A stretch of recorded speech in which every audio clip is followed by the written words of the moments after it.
Today on the channel, we prepare for battle with the brand new He-Man and the Masters Universe Origins 4-pack Battle for Eternia. And the spirit of Ultimate Warrior will run forever!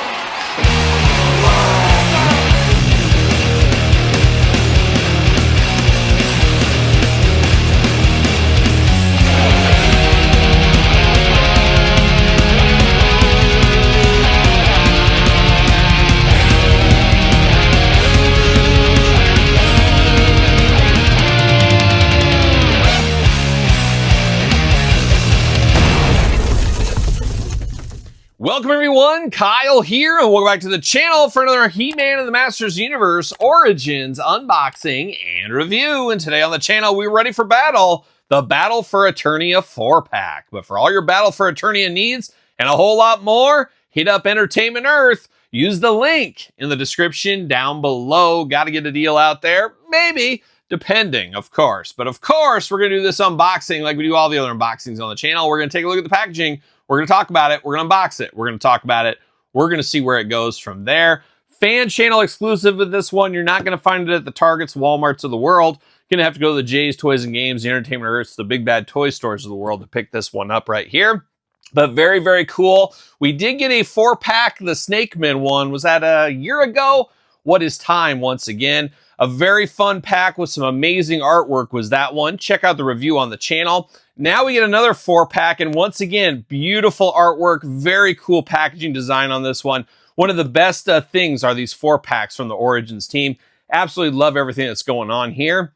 And it's set a little bit controversial, some people say, because it's not classic characters. We got 4 brand new characters injected to the line. And some people are like, I want classic. But then others are like, you know what? We want Masters Universe to carry on to more generations. We want more characters. I see both sides of the coin on that one there. And obviously for the Mattel team, guess what? We got enough figures we've made over the last 5 years or so. We got enough body parts we can mix and match and just reuse a lot of our molds, create new characters. It seems like a license to print some money at a little cheaper clip. So I could see that happening more and more. We might get one of these 4-packs every single year going forward. I mean, 2 years in a row now. Wouldn't be shocked to see one next year as well. But a fun idea still. If you're not a fan of it because it's not the classic characters, I think you could still find some enjoyment just because it is He-Man. It is the style of figures you collect, but man, the artwork is very cool. And we got a blurb about each character to get to know them a little bit better. Maybe that'll win your heart over for these guys. Who knows? But let's dive into it with this one here. Beautiful packaging, as I did say. Love the artwork here. Love the absolute battle. And we got, the Snake Men, the Horde, Skeletor, and the Eternia team. Everybody has a team member invited to the party on this one. So a big epic battle. Reminds me of my childhood when I was a little kid, playing on the floor with all my He-Man stuff. Just a massive epic battle ready to go. Here it is in artwork form. Of course, Masters Universe logo over there. The Battle for Eternia looking very cool. On the side, Battle for Eternia. On this side, Battle for Eternia. And I do like how it wraps around the top of there, so you get a little bit of that artwork wrapping around. Jibber jabber on one side there, and then on the back, we do get 4 individual file cards, we'll call them, back there for everybody. Looking very cool there. And then, of course, flip style packaging. It's like we're a NECA toy right here. Look at that. We got all 4 figures down low, and then we got a little bit of a blurb over here behind all the artwork. What does it say here for us? The end of Eternos is nigh. Skeletor, King Hiss, and Hordak have sent their most elite warriors to claim the dominance over the first planet. Fortunately, Eternia is not without their own defenses. King Randor unleashes his King's Guard to protect the people and push back the threats before they destroy each other and take all of Eternia with them. So very cool. A lot of no familiar faces in the artwork, I guess is what I'll say with that one. Modern posing for retro play. Paragon Champion. The Royal King's Guard of Eternos, Skelenite, the Subservient Sword of Skeletor, Horde Revenant, Eternian Oathbreaker of Hordak, and then the Pit Warden, Multi-Headed Menace of King Hiss. So very cool right there. You know I'm here for that. I love the Masters of the Universe stuff. I have since I was a small little kid, so this is playing a lot of hits for me. Definitely cool to get some new characters into the line, but like I said earlier, I know that's not for everybody. I understand it. I get it. See you later. Goodbye. Would love to keep the packaging on this one, of course, as well. Blue background. See you later. Goodbye. And there's the whole crew, the mighty crew right there. A gruesome foursome is what it is right there. But I'm going to take this offline, get all these twist ties out. We'll be back talking all things the battle for Eternia. All right, let's get down to business. Battle for Eternia business. And let's just go in order. We'll start with good guys first. And I did keep the box over to the side. I'm going to read the file card for each one before we dive in. But we do got first the Paragon Champion. When the royal palace of Eternos is in need of its greatest protectors, King Randor calls on his Paragon Champions, the highest order of knights in Eternia. Each Paragon Champion is known for his honor, virtue, bravery, and skill in battle. So we do got quite the battle guy here, ready to join up with Man-at-Arms, and of course, a lot of reuse from Man-at-Arms and other figures over time here. First thing I noticed is that Man-at-Arms style face mask and helmet. Even those eyes aren't lion eyes. I know who that is back there. Wouldn't be shocked if this isn't the King Randor cape. I might be wrong on that, but it is very similar to that as well. You do got the chest protector, you got the shoulder protector, a forearm protector over here from that snake bites, of course. And then he's got Terry Steinbach's standard issue 1988. Yes, 1988, Todd McFarlane. Shin guards down here. So shout out to the man, the myth, the legend, the Terry Steinbach, of course. Loincloth looking pretty good. Black, of course, painted black all over, and then you got everything over the top there. Looking good, though. Looks like a Man-at-Arms. Looks like a guy that'd be defending Eternos, of course. Does come with this big old hammer here. Very cool. Got the gold handles. Silver at the top there. Very mechanical-like. Got kind of the goldish bronzes there. Almost looks like a telescope type thing. But looking pretty good. Of course, fits in the hands here.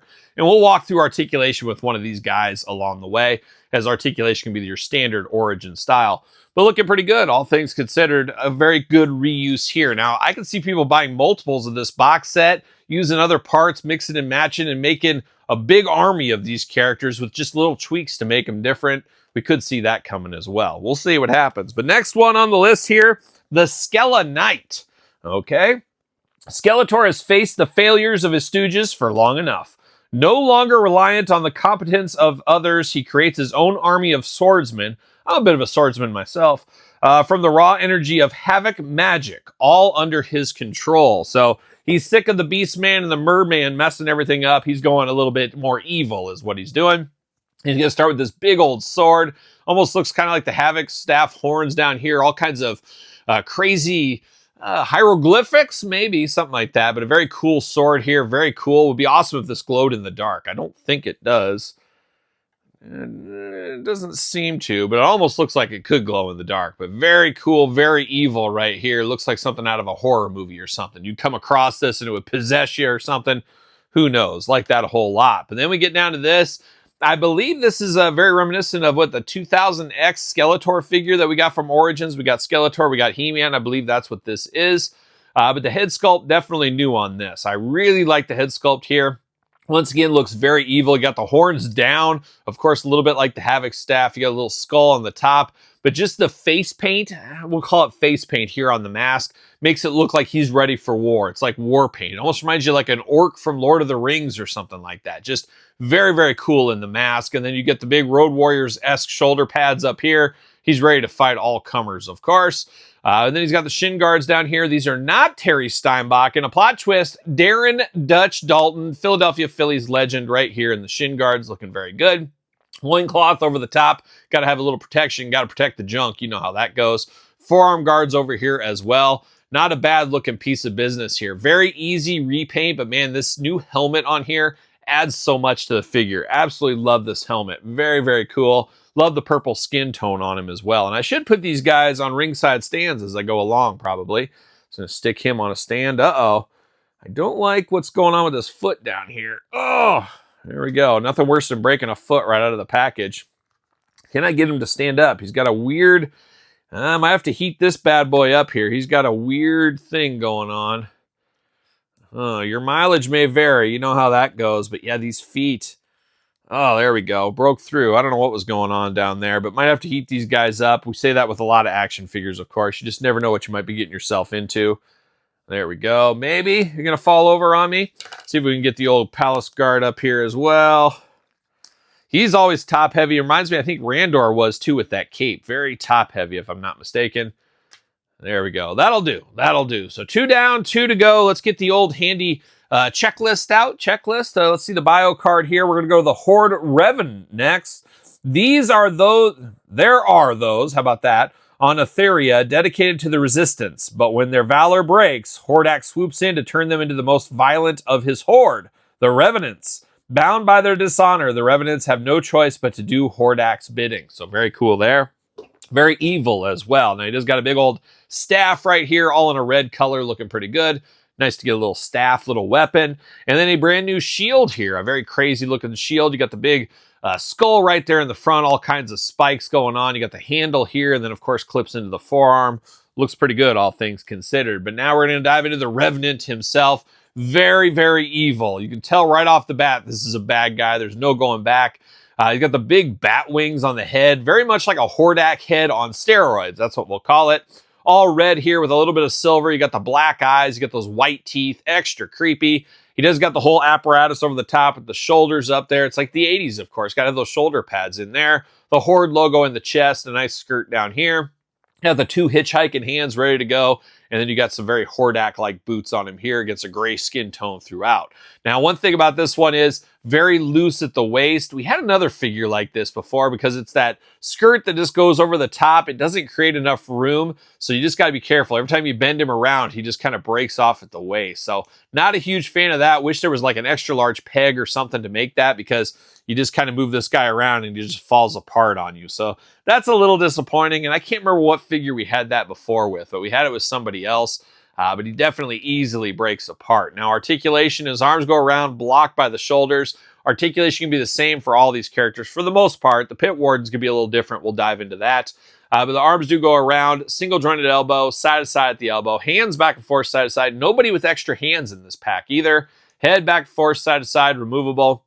Of course, waist, we talked about that, but man, just real rough on this one. Of course, leg goes up, and every time you bend him, you just knock that off. So that does suck on this one here, but legs back, forth, side to side, single jointed knees, side to side, boot cut, ankles up, down, back and forth. So a very cool looking figure. I just wish he stayed together better. That's unfortunately kind of breaks apart every single time you move him, especially around the waist, but he also does fit on a ringside collectible stand.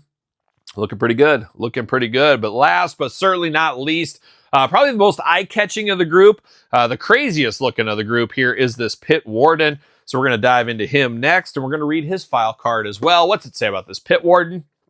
The Pit Wardens are feared most among the Snake Men for their unrelenting viciousness and the difficulty of destroying them.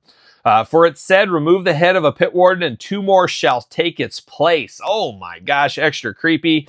And in a plot twist here, this is actually his shield and not the Revenant shield. So this does go with the Snake Warden. So just make sure you keep it in track in your own head, I guess. But we do have that there. And I guess you can mix and match these parts if you want to. Who's to say? They're all made up characters, of course.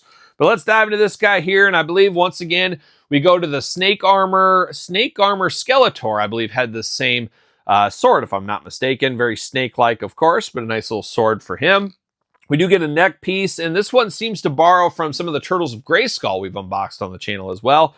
But you do get a neck extender here, and you can pop these heads off. So there's a lot of twists and turns. You can have this guy a single-headed character, dual-headed character, like a young Too-Bad. You can choose your own adventure, but you do got that little neck extender there. But now diving into the Pit Warden himself, very creepy. The name Pit Warden just kind of scares me. It makes me think of a shark or something at a casino. Maybe that's a pit boss is what I'm thinking of, that they're making sure everything's on the up and up at the casino. But he's doing the same thing, but for the Snake Men, I guess. Now, we do get a very alien, reptilian-like head over here. This reminds me of an alien more than a Snake Man. Creepy red eyes back there. You got some spikes over the top of the head. And then the second head is more what I would think of with a Snake Man. And you even got a movable jaw on that one with those big old snake teeth, red eyes. Green, of course, color matches down to the neck where they kind of meet right there. Now, you can pop this off. We've seen it before. Take one head off, one head, choose it. You can really do 3 different characters of this one. So, going to be tough. If you want an army build, you might buy a couple of box sets and really move some stuff around. But very cool looking there. And then you get down to the body, you do get the 2 colors going on. Split down the middle. Once again, very cool, like Too-Bad once upon a time. Loincloth looking pretty good there. A little bit of protection on the forearm, a little protection on the thigh. Got a boot over here. You got more of a real snake foot. Snakes don't have feet, but it, I guess, plays the game right there.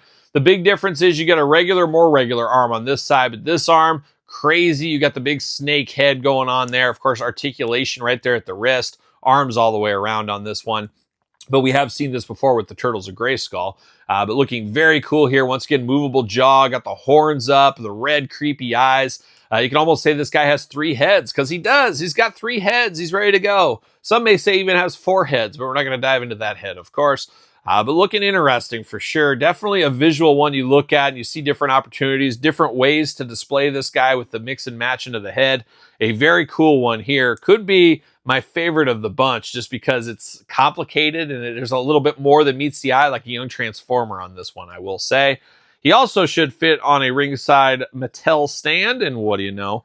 He does right there. So all in all, a very, very fun pack. Down from the packaging, the artwork, all the way down to the figures itself. A very, very fun pack, and I would love to see once a year we get a box set like this.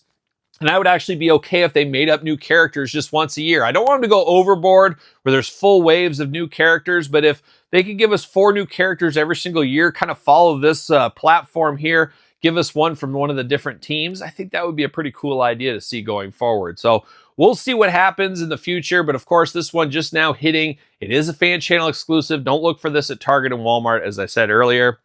But a lot of fun in this pack, whether you're a mint on card collector or a loose collector, a little bit of something for everybody right here for the most part. For the most part, of course. But what about you? What about your parts? Are you here for this? Did you pick this one up? Are you going to pick this one up? Let me know in the comments down below. And of course, you made it this far. Don't forget to like the video, subscribe to the channel, turn on the old notification bell. We got videos every single day and then some. We even got more content for you, early access to all kinds of things on Patreon and YouTube channel memberships, the best way to support the channel. Appreciate all the support over there. Check out my brand new podcast every single Tuesday. It is The Kyle Peterson Show. Available wherever audio podcasts are found. Video cast on YouTube if that is more your speed. Sir Paul64 on the X, _Kyle_Peterson on Threads, Instagram, TikTok, and The Kyle Peterson Show at gmail.com. And don't forget my new book on Amazon, Barnes & Noble, or you can order from me. It is the complete guide to the ECW original San Francisco toy makers, by yours truly. Appreciate the support across the board. So for the battle for Eternia, I'm Kyle. See you guys all real soon. Are we gonna dance or are we gonna play?